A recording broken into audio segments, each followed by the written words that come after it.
కూటమి ప్రభుత్వాన్ని ప్రొద్దుటూరు నియోజకవర్గ ఓటరు మహాశైల పక్షాన చాలా సూటిగా ప్రశ్నిస్తూ ఉన్నాం మేము ఈరోజు.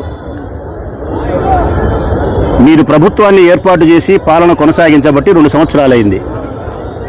ఈ 2 సంవత్సరాల కాలంలో మీరు చేయని అభివృద్ధిని ఇవ్వని సంక్షేమాన్ని ఇచ్చినట్టుగా చేసినట్టుగా అబద్ధాలతో మీ విజయోత్సవ సభను తిరుపతిలో ఈరోజు జరుపుకుంటున్నారు.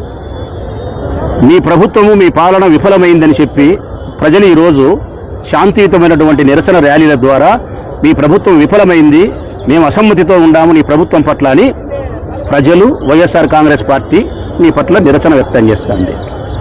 మేము అడుగుతా ఉన్నాం ప్రజల పక్షాన ఈ ప్రభుత్వాన్ని, తెలుగుదేశం పార్టీని, జనసేన పార్టీని, మీరు తిరుపతిలో ఏదైతే ఈరోజు సభ 11 గంటలు పెట్టుకొని చేయని గొప్పతనాన్ని, ప్రజలకు చేయని అభివృద్ధిని, ఇవ్వని సంక్షేమాన్ని చెప్తా ఉన్నారు. నిజంగా మీకు నైతిక విలువలేగన ఉంటే, చంద్రబాబు నాయుడు ప్రభుత్వానికి నైతిక విలువలు ఉంటే, నేను అడుగుతానో వైఎస్ఆర్ కాంగ్రెస్ పార్టీ అడుగుతానని మీరు అనుకోవద్దు. తెలుగుదేశం పార్టీ నాయకులారా, ప్రజలు అడుగుతున్నారు. ప్రజల మాటకు మీరు సమాధానం చెప్పి విజయోత్సవ సభ జరుపుకోవాలన్నా జరుపుకోకూడదనేది మీరే ఆలోచించుకోండి.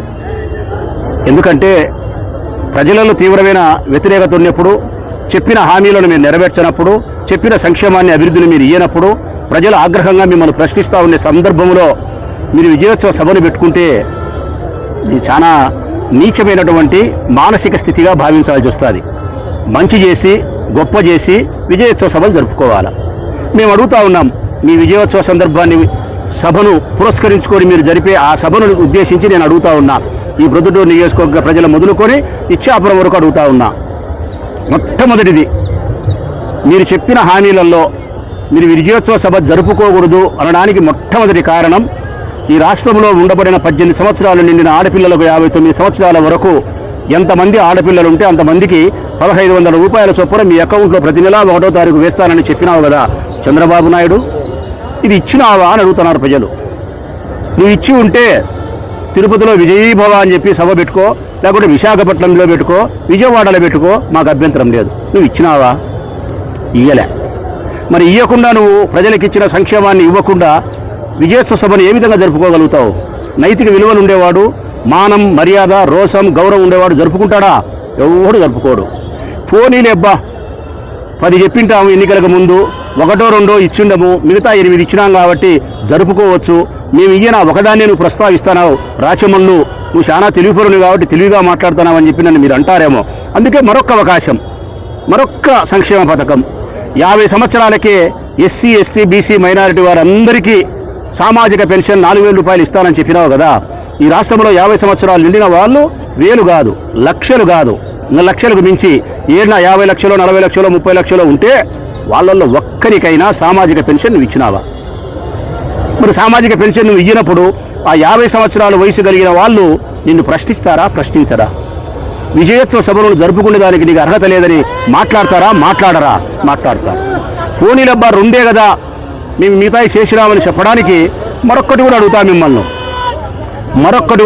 మిమ్మల్ని. నిరుద్యోగ భృతి 3000 రూపాయలు ఇస్తానని చెప్పినావు.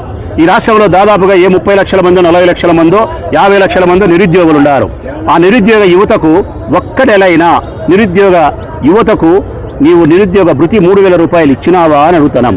మరి నిరుద్యోగ భృతి నువ్వు ఇవ్వనప్పుడు ఆ నిరుద్యోగులు నిన్ను ప్రశ్నించరా? మానం మర్యాద గౌరవం లేకుండా, సంస్కారం లేకుండా, మోసం చేసి దగా చేసి మా ఓట్లతోనూ అధికారంలోకి వచ్చి గద్దెనెక్కిన తర్వాత తిరుపతిలోను విజయవాడలోను విశాఖపట్నంలోను సీమును ఎత్తరు లేకుండా నువ్వు విజయోత్సవ సభలు పెట్టుకొని జరుపుతున్నావే, నువ్వు కడుపుకు అన్నం తింటానావా గడ్డి తింటానావా చంద్రబాబు అని నిరుద్యోగ యువత అడగదా? నేను అడగనులే, నిరుద్యోగ యువత అడగదా? అడుగుతుంది.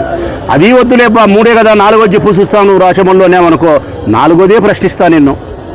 రైతులకు ప్రతి సంవత్సరం 20,000 రూపాయలు నువ్వు 6,000 రూపాయలు సెంట్రల్ గవర్నమెంట్ ఇస్తామని చెప్పినాం పంట సహాయానికి. 6,000 రూపాయలు బీజేపీ ప్రభుత్వం ఇచ్చింది, 20,000 రూపాయలు నువ్వు ఇవ్వాల్సిందే. మొదటి సంవత్సరం ఎగరగొట్టినావు, 2వ సంవత్సరం 14,000 ఇచ్చి 6,000 ఎగరగొట్టినావు. ఇది మోసం కాదా? మరి రైతులు గ్రామానుండే రైతులు నిన్ను ప్రశ్నించరా? ఇది మాకు మోసం చేస్తున్నావు నువ్వు అని చెప్పి. పోనీలెబ్బా 4 కదా, ఇంకొకటి అడుగు చూస్తావు అన్నామనుకో, కరెంటు బిల్లులు పెంచను అని చెప్పినావు. నువ్వు గెలిచిన 3 నెలల కాలానికే కరెంటు బిల్లులు పెంచి 24,000 కోట్ల రూపాయలు ఈ రాష్ట్రంలో ఉండే అందరి ఇళ్లపైన నువ్వు భారం వేసినావే. అన్ని గృహాలకు సంబంధించిన వాళ్ళు నిన్ను ప్రశ్నించరా? అది వద్దు, నిత్యావసర వస్తువుల ధరలు పెంచనీయనన్నావు, పెరగలేదా? ఉప్పు ఎంత ఉంది, బెల్లం ఎంత ఉంది, పప్పు ఎంత ఉంది, బియ్యం ఎంత ఉంది, నూనె ఎంత ఉంది, కందిబ్యాలు ఎంత ఉన్నాయి, చింతపండు ఎంత ఉంది? ఈ ఒక్కసారి ఆలోచన చేయమను. సామాన్యమైనటువంటి ప్రజలు పచ్చడి మెతుకులతో పట్టెడన్నం తినాలంటే కూడా కష్టమైపోయే పరిస్థితిలోకి వచ్చింది. ఆ పేదవారు బువ్వ కోసం, బుత్తి కోసం నిన్ను ప్రశ్నిస్తున్నారు. నీవు విజయోత్సవ సభ జరుపుకునేదానికి అర్హులు కాదు అని చెప్పి.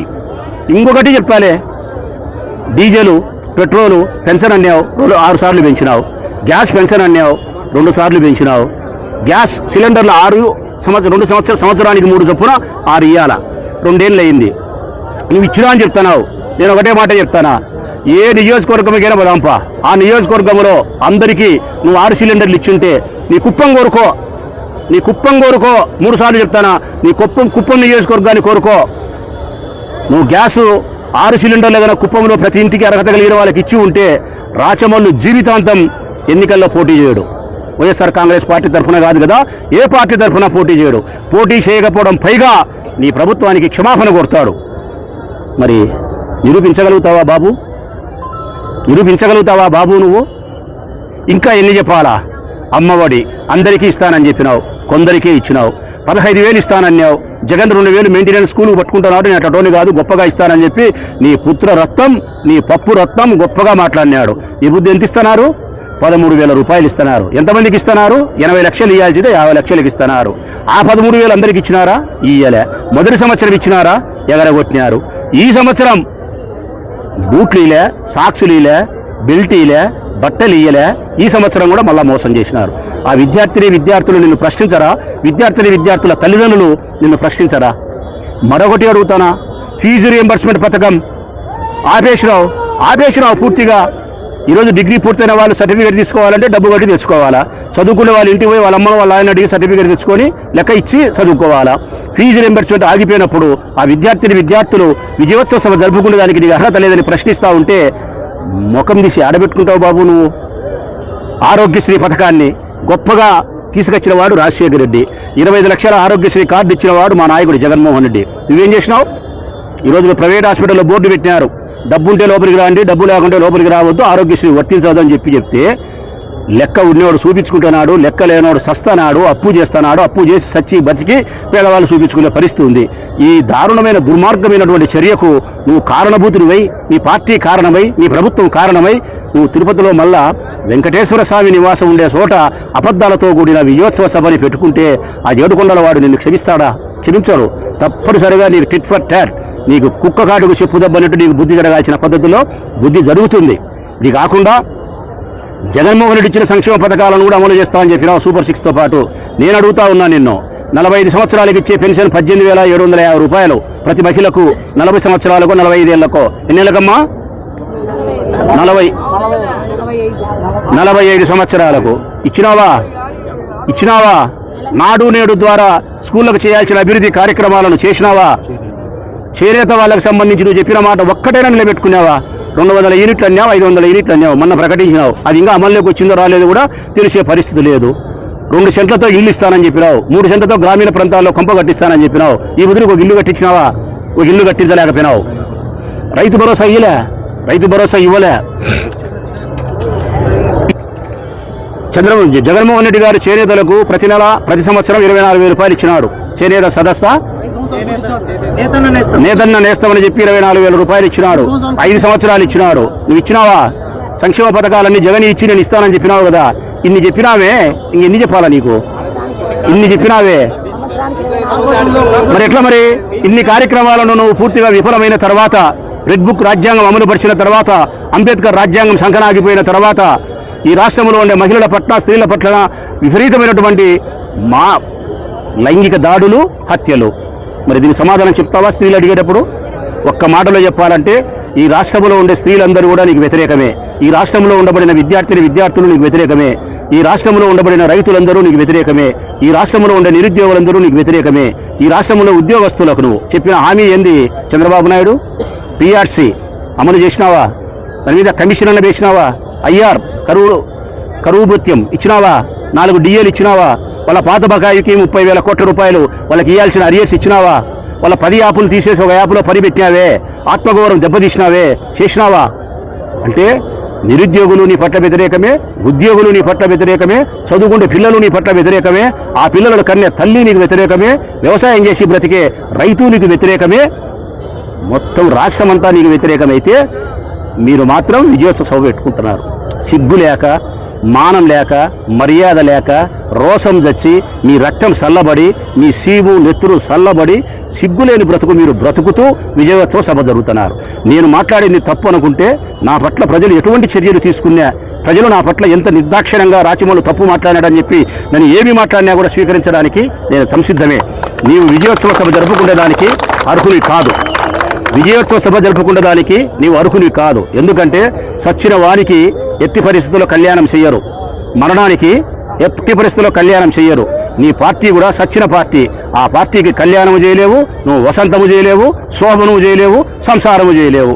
నీది నీచమైనటువంటి బ్రతుకుగా ఈ రాష్ట్ర ప్రజలు అభివర్ణిస్తున్నారు. నీ చేతనైతే సమాధానం చెప్పు.